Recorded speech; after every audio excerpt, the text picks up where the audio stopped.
आप में दम नहीं है क्या सामने आने की? ये सारे लोग ना, ये जो आप कर रहे हैं, ये एक आदमी नहीं कर सकता है, बुज़दिल लोग कर सकते हैं। नमस्कार दोस्तों, आप सभी को तो पता ही होगा कि खेसारी लाल यादव की बेटी के ऊपर गाना वायरल हो रहा है।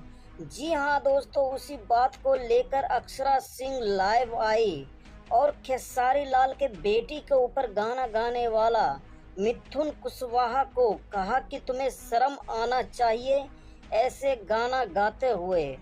तुम आदमी नहीं हो, तुम्हारे घर में औरत नहीं है। उन्होंने ये भी कहा कि ऐसे गाना गाने वालों के ऊपर कार्रवाई होनी चाहिए ताकि किसी की भी बेटी के ऊपर ऐसे गाने गाने से पहले 100 बार सोच सके कि ऐसा गाना गाऊं या ना गाऊं। अगर सहमत हैं तो लाइक कर